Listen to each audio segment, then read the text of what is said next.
जटाटवीगलज्जलप्रवाहपावितस्थले गलेवलम्ब्य लम्बिताम्बुजङ्गतुङ्गमालिकां डमड्डमड्डमड्डमड्।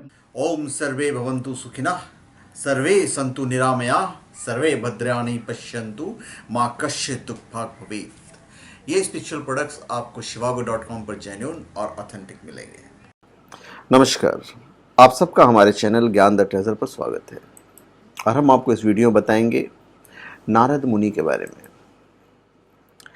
देवऋषि नारद, उनके जन्म की कथा भी हम आपको बताएंगे, पर उससे पहले मैं आपको बता दूं कि हिंदू देवता हैं, देवऋषि मुनि हैं, निवास स्थान इसका ब्रह्मलोक है। हिंदू शास्त्रों के अनुसार ब्रह्मा के 6 पुत्रों में ये 6ठे नंबर पे हैं।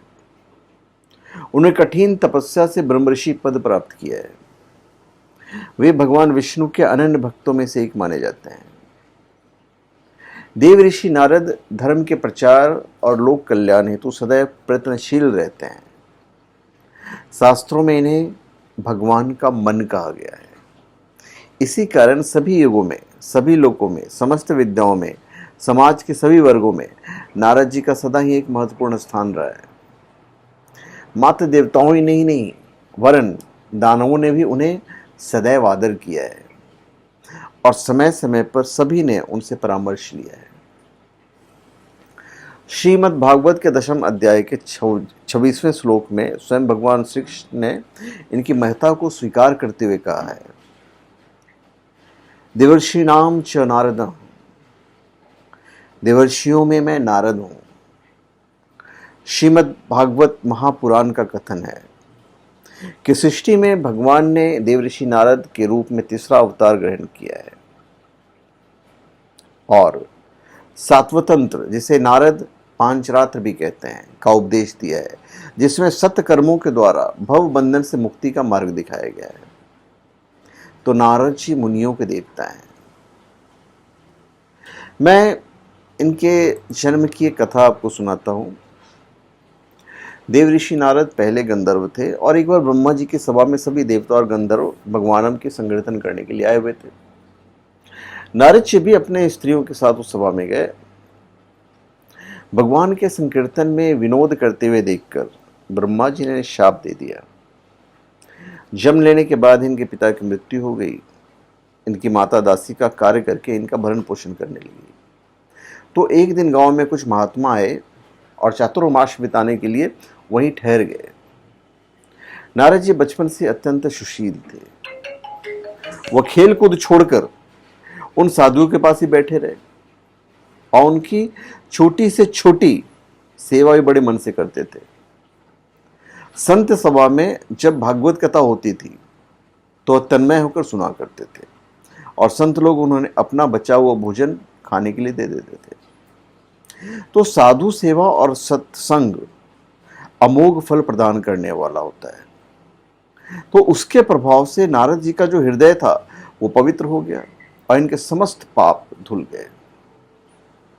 जाते समय महात्माओं ने प्रसन्न होकर इन्हें भगवानम का जप एवं भगवान के स्वरूप के ध्यान का उपदेश दिया। उसके बाद एक दिन सांप के काटने से उनकी माता जी भी इस संसार से चल बसी। अब नारद जी संसार में अकेले रह गए। तो उस समय उनकी अवस्था मात्र 5 वर्ष की थी। माता के वियोग को भी भगवान का परम अनुग्रह मानकर ये अनाथों के नाथ दीनानाथ का भजन करने के लिए चल पड़े।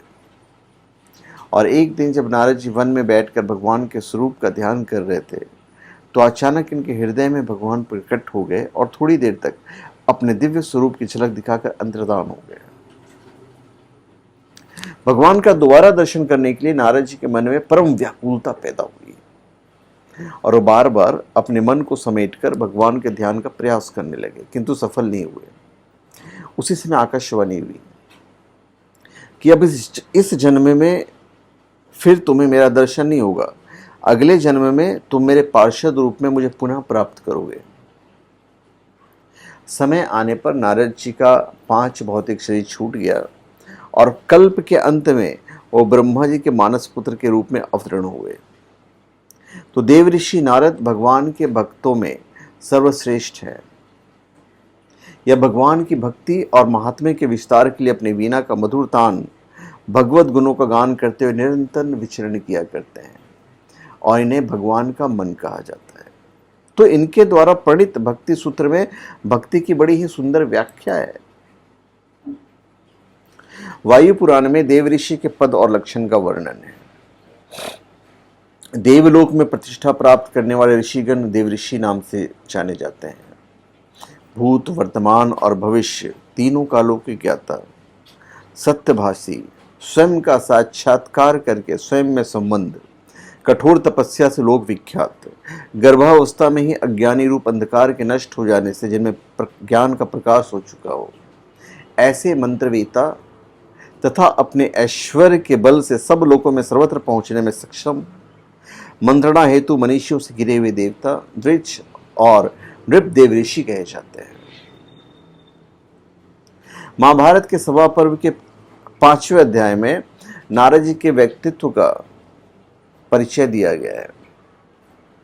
देव ऋषि नारद वेद और उपनिषदों के मर्मज्ञ, देवताओं के पूज्य, इतिहास पुराणों के विशेषज्ञ, पूर्व कल्पों के बातों को जानने वाले, न्याय एवं धर्म के तत्वज्ञ, शिक्षा, व्याकरण, आयुर्वेद, ज्योतिष के प्रकांड विद्वान, संगीत विशारद, प्रभावशाली वक्ता, मेधावी, नितिज्ञ, कवि, महापंडित, बृहस्पति जैसे महाविद्वानों की शंकाओं का समाधान करने वाले, धर्म, अर्थ, काम, मोक्ष की यथार्थ के ज्ञाता, योग बल से समस्त लोगों को समाचार जान सकने में समर्थ, सांख्य और योग के संपूर्ण रहस्य को जानने वाले, देवताओं और दैत्यों को वैराग्य के उपदेशक, कर्तव्य और कर्तव्य में भेद करने में दक्ष, समस्त शास्त्रों में प्रवीण।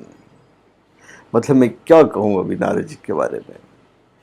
मत्स्य पुराण में वर्णित है कि श्री नारद जी ने बृहत कल्प प्रसंग में जिन अनेक धर्म आख्याकाओं को कहा है, 25,000 श्लोकों का वो महाग्रंथ ही नारद महापुराण है। वर्तमान समय में उपलब्ध नारद पुराण 22,000 श्लोकों वाला है। 3,000 श्लोकों की न्यूनता प्राचीन पांडुलिपि का कुछ भाग नष्ट हो जाने के कारण हुई है। तो नारद पुराण में लगभग 750 श्लोक ज्योतिष शास्त्र पर ही है। नारद मुनि को देव ऋषि कहा गया है। विभिन्न धर्म ग्रंथों में इनका उल्लेख है। अथर्ववेद में के अनुसार नारद नाम के एक ऋषि हुए हैं। ऐत्रेय ब्राह्मण के कथन के अनुसार हरिश्चंद्र के पुरोहित सोमक, सहदेव के शिक्षक और आगवष्ट और युधाश्वष्टि को अभिशप्त करने वाले भी नारद थे। मैत्रेयी संहिता में नारद नाम के एक आचार्य हुए हैं। सामविधान ब्राह्मण में बृहस्पति के शिष्य के रूप में नारद का वर्णन मिलता है। महाभारत में मोक्ष धर्म के नारायणी आख्यान में नारद की उत्तरदेशीय यात्रा का वर्णन मिलता है। नारद पंचरात्र के नाम से एक प्रसिद्ध वैष्णव ग्रंथ भी है। नारद पुराण के नाम से ग्रंथ मिलता है और इस ग्रंथ के पूर्वखंड में 125 अध्याय और उत्तराखंड में 182 अध्याय। नारद स्मृति है। श्रीमद् भागवत गीता और वायु पुराण के अनुसार देव ऋषि नारद का नाम दिव्य ऋषि के रूप में भी वर्णित है। ब्रह्म वैवर्त पुराण के अनुसार मेरु के चारों ओर स्थित 20 पर्वतों में से एक नाम नारद है। मत्स्य पुराण के अनुसार वास्तुकला विशारद 18 आचार्यों में से एक का नाम भी नारद है। रघुवंश के अनुसार लोहे के बाण को नाराज कहते हैं और जल के हाथी को भी नाराज कहा जाता है। स्वर्णकार की तराजू अथवा कसौटी का नाम नराचिका अथवा नाराची है। मनुस्मृति के अनुसार एक प्राचीन ऋषि का नाम नारायण है जो नर के साथी थे और नारायण ने ही अपने जंगा से उर्वशी को उत्पन्न किया था। तो विष्णु के एक विशेषण के रूप में नारायण शब्द का प्रयोग किया गया है।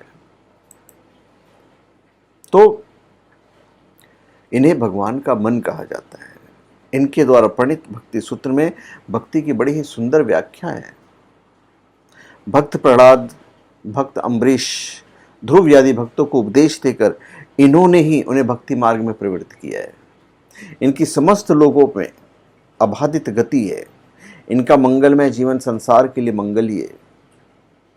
यह ज्ञान के स्वरूप, विद्या के भंडार, आनंद के सागर तथा सब भूतों के अकारण प्रेमी और विश्व के सहज हितकारी है।